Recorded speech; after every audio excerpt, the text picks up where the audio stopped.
So you found the one, the man or woman who shall forever provide you with homemade meals once a day, and perhaps some lover's comfort after a long day of exploring crypts. That husband or wife is far more pleasant company than whatever foul-breathed draugr you found yourself face to face with hours prior. But in order to seal the deal and walk down the aisle, you had to buy an amulet of Mara before the ceremony in the Temple of Mara. But who is this Mara, and why is she so involved in your personal life? Well, whether it be in the palaces of nobility or the humble homes of peasants, the importance of a maternal figure is essential to survival, for without the mother, no mortal can flourish. Mara, known by many as Mother Mara or Mother Mild, is the goddess of love, fertility, compassion, and agriculture. Wherever life takes form, Mara's influence is present. In the 10 Commands of the 9 Divines, Mara counsels the people to live soberly and peacefully, honour your parents, and preserve the peace and security of the home and family. Mara's teaching encompasses the full process of life and creation. She gives mortals the power to love, so that they may be driven to procreate, giving birth to the next generation of lovers. Without Mara's love, mortals would not have the capacity to cherish the divines, themselves and those around them. As the maternal figure for believers, it is Mara's duty to be eternally benevolent, providing the assurance that should you worship the divines with all your heart, living a pure life in their honour, you will never be forsaken. The people are her children, and so long as they don't stray too far from the path of righteousness, she will forever keep them under her wing and her protection. Mara is the patron of marriage, and the union of two souls must always be carried out at her shrines and temples. If the fire that forges eternal love comes from the heart, then it is Mara's will for any two souls to be joined as one. The union is solidified once the pledge of Mara is taken, and then the family is ready for their love to manifest, creating new life. Mara does not discriminate in her distribution of love. Gender and race means little to her, so long as love is present in the individuals. Therefore, the priesthood of Mara strive to bring people together and will not tolerate the intolerant. Interestingly, some heretics are critical of Mara's teachings,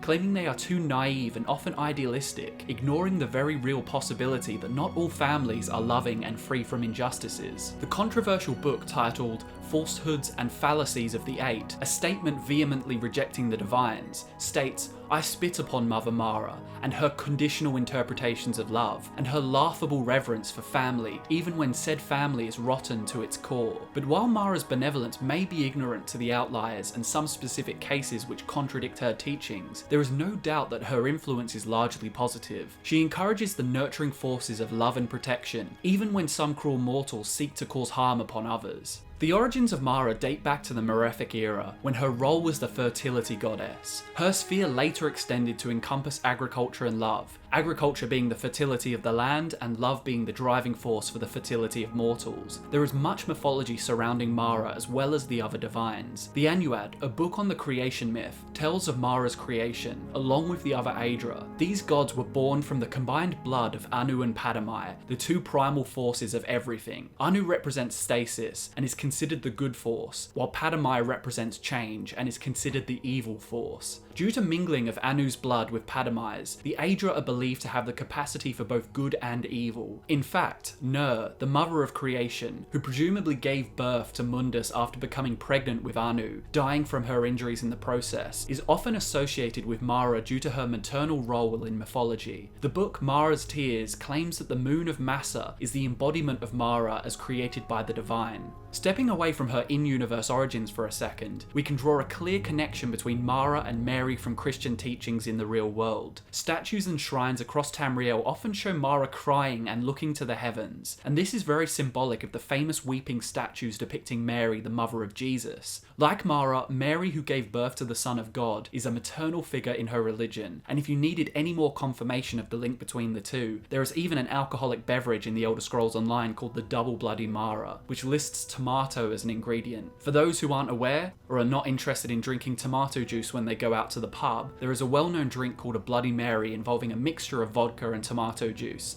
Delicious. Mara is considered a near universal deity due to the fact that this divine is a part of the pantheons for all of Tamriel's races, save the Dunmer and the Argonians. But as you would expect, each pantheon perceives the divines in their own unique way, and Mara is no exception. We'll start with Cyrodiil and the Imperials first, as the prominence of the Empire has had a significant effect on the religious worship taking place in nearby provinces. In Cyrodiil, Mara is a staple of the Cyrodiilic pantheon. A cathedral or temple built in her honour, known as a Benevolence of Mara, was built in the Imperial city under the Riemann dynasty in the late First Era. The city of Bravil was once the location of a Temple of Mara in the Second Era, before it was eventually replaced by the Great Chapel of Mara in the Third Era. Way shrines dedicated to the divine are also scattered around the countryside for travellers and rural settlers alike to pray to Mara conveniently. During the Oblivion crisis, which ravaged the province in the 433rd year of the Third Era, a way shrine of Mara located just northwest of the city of Anvil was destroyed. In the very same year, the Great Chapel of Mara was desecrated by a group of Daedra known as Aurorans. These golden armour-clad Daedra also killed many priests of Mara. They serve Meridia, the Daedric prince whose spheres are life and energy. This is definitely an interesting culprit, as like Mara,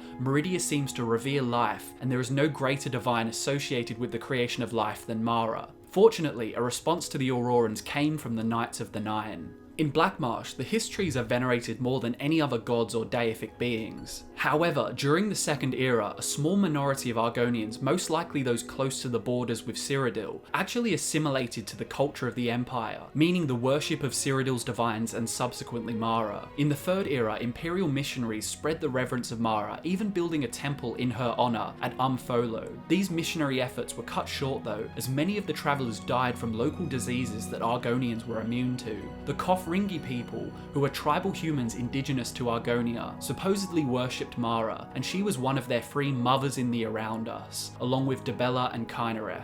In Hammerfell, the Red Guards are divided between the conservative, traditional crowns and the more cosmopolitan forebears. To both of these factions, Mara is known as Morwa, a fertility goddess. The crowns use the name Mara and Morwa interchangeably, and they are essentially synonymous. Morwa is believed to be the wife of Akatosh to the forebears, or to Ruptga to the crowns. There are some slight differences with the portrayal of Mara in Redguard culture, as she is depicted with 4 arms so that she may grab more husbands. There is no mention of polyamory in Mara worship elsewhere, so that may be exclusive to the Redguards. Mara is also worshipped on the island of Stros Makai, and she is the patron deity of the regions of Antiphylos, Hagia Sophia, Ephesus, and Ikarlon. In the Third Era, the Benevolence of Mara were responsible for administering temples of Mara in this region, as well as in High Rock. A conservatorium of Morwa was located in the city of Hegath in the late First Era. Speaking of High Rock, worship of Mara is pretty standard among the Bretons. She's the patron deity of multiple regions, and in the service of the religious organisation called the Benevolence of Mara, the Bretons had their own order of knights tasked with protecting her temples. This order was known as the Maran Knights.